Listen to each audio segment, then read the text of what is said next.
Akhirnya semua anak buah Tuan Gojali pun masuk ke gedung ini dan menyuruh Doyok untuk membayar gedung ini dengan harga 2 kali lipat. Selesaikan gedung itu, bayar. Pakai uang siapa? Uang saya.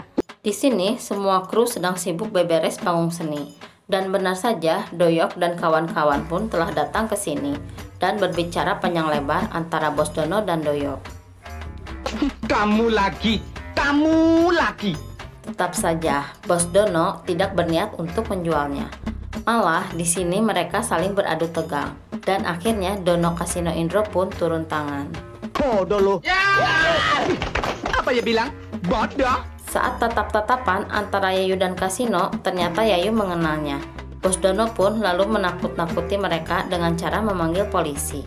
Nah, tuh polisi datang tuh. Ayo!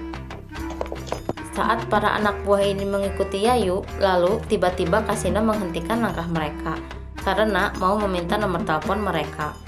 Setelah Kasino mendapatkan nomor telepon Yayu, lalu Kasino pun langsung pergi ke telepon umum dan hendak menelpon Yayu. Panjang amat. Tak lama kemudian, benar saja, telepon pun tersambung kepada Yayu dan mereka mengobrol di telepon sambil mengobali Yayu. Sejak aku memantau dirimu, ternyata kau wanita yang paling canggih di dunia ini. Karena telepon terputus, Kasino pun malah memukul-mukul telepon umumnya. Alhasil, koin-koin di dalamnya pun berkeluaran dan dipunguti oleh para penelpon yang mengantri tadi. Jangan diambil semua, bagi-bagi. Ayo. Tak lama kemudian datang seorang polisi gadungan, lalu mengambil uang koin tersebut dan kabur dengan taksi. Iya ini udah kamu, Mister. Bye boys, bye bos juga. Karena mereka baru dapat honor, Dono pun ingin mentraktir mereka untuk bermakan malam di restoran mewah. Namun inilah yang terjadi. Harga makanan tadi berapa sih? Satu porsi. Karena makanan di restoran itu pun mahal, Dono membatalkan untuk mentraktir mereka di sini. Dan akhirnya hanya bisa mentraktir mereka di sini.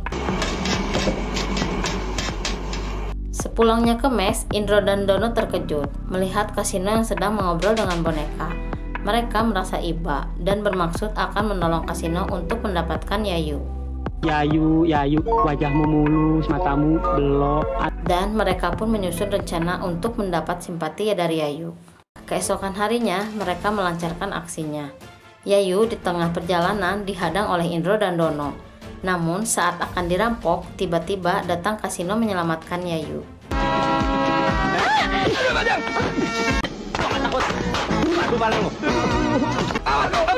Gua cocol kantong menyet.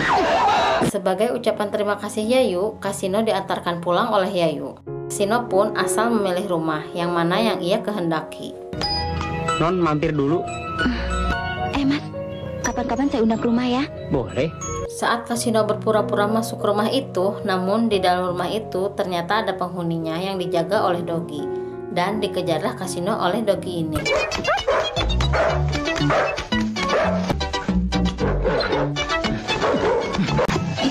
Hi man, who are you?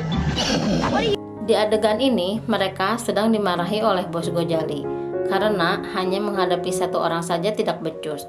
Lalu mereka pun diusir keluar dari sini. Keluar dari ruangan ini, goblok! Ya. Akan tetapi, di saat yang lain keluar, Doyok masih tetap tinggal di sini karena dia akan mengolok bosnya untuk mengeluarkan uang pelicin buat mengurus gedung itu. Laksanakan. Doyok lalu membuntuti Dudung dan memberikan uang itu kepada Dudung, serta menyuruh Dudung untuk mencuri sertifikatnya. Kamu curi itu sertifikat tanah, ya? Ini duitnya. Di adegan ini, Tante Yayu sedang menyiapkan makan malam untuk Kasino. Karena Kasino akan datang memenuhi undangan Yayu, sekalian mengajak Yayu berkencan. Dan diperkenalkannya kepada tantenya Yayu. Dan segeralah disuguhi berbagai macam makanan. Tetapi saat makanan ini dicicipi, inilah yang terjadi. Apem tante hitam. Gua makan tetanus. Tak lama kemudian, Yayu pun beres berdandan dan siap untuk pergi berkencan. Lalu mereka pun berpamitan kepada tantenya Yayu. Nggak apa-apa tante, mari tante. Iya. Setibanya di kafe, Kasino berpamitan dulu untuk ke toilet. Tanpa disadari, jas Kasino pun di sini tertukar dengan seorang pesulap. Yayu pun mengajak Kasino berdansa. Saat mereka asik berdansa, tanpa disadari oleh Kasino bahwa dari jasnya telah mengeluarkan semprotan air yang mengenai para pengunjung kafe. Mas basah ya? Cuma kepala aja. Di adegan ini, mereka tengah dirampok oleh pria ini dan disuruhnya untuk mengeluarkan semua yang mereka punya. Namun, di saat semua dikeluarkan, mereka pun tiba-tiba menodongkan pistol air kepada pria ini, dan ia pun kabur. Di gedung ini, Doyok dan Tuan Gojali sedang berbahagia, karena Doyok berhasil mencuri sertifikat ini berkat bantuan Dudung. Dudung pun meminta bayaran lagi kepada Tuan Gojali, namun Doyok menodongkan pistol, dan Dudung pun segera pergi. Di sini, Yayu pun langsung mengundurkan diri karena marah dengan perlakuan bosnya yang secara tidak halal mendapatkan surat itu. Lalu, Yayu pun dikejar oleh bos Gojali ini. Doyok dan kawan-kawan datang lagi ke gedung sanggar seni ini dan menyuruh anak buahnya untuk memasang beberapa pelang ini. Dan Doyok pun menembakkan salah satu anak peluru ke atas. Lalu, semua yang di dalam gedung pun berhamburan keluar. Dan sutradara ini pun meminta bantuan kepada mereka untuk melawan Doyok. Enak aja main mager-magerin tanah orang. Emang ini milik siapa? Udah, Yuli hebat sekali. Tak lama kemudian datang Yayu memakai bemo ini. Lalu Yayu berkata bahwa posisi kalian sangat terancam karena ada musuh dalam selimut yang telah mencuri sertifikat tanah ini. Aduh, bagaimana ini? Di adegan lain, Tuan Gojali dan Doyok sedang menonton tinju. Di saat yang bersamaan, mereka tengah menyelinap ke arena tinju juga. Akan tetapi, di saat berhasil masuk, malah ditodongkan pistol oleh anak buahnya Tuan Gojali. Dan Tuan Gojali pun memberi pilihan kepada mereka. Asalkan kalian dapat mengalahkan petinju saya itu. Kasino pun mengiyakan tantangan Tuan Gojali. Tapi bukan dia yang akan bertanding, melainkan Dono. Dono awalnya menolak, tetapi karena didukung oleh Indro, akhirnya Dono pun mau untuk bertanding. Di tengah pertandingan tersebut, Dono beberapa kali dibuat KO oleh lawannya, sampai berkali-kali. 1, 2, 3, 4. Lalu, Dono diberi ciuman oleh pacarnya dan diberikan minuman bayam seperti Popeye. Para wanita ini menjanjikan bila Dono menang akan mendapatkan ciuman lagi.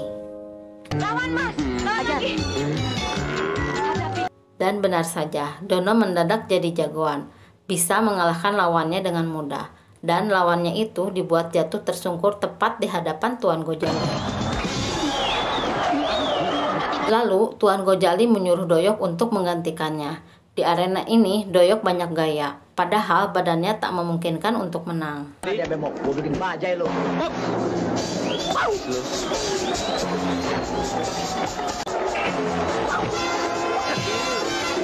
Tak lama kemudian datang bos Dono ini dan menghampiri ke arena tinju. Alhasil, Doyok pun bisa dilumpuhkan oleh Dono. Tak lama kemudian, polisi datang untuk menangkap Tuan Gojali dan kawan-kawannya. Don, udah orang syutingnya udah habis, masih acting aja lu. Demikian akhir cerita film ini teman-teman. Semoga terhibur ya. Sampai jumpa di film selanjutnya. Terima kasih.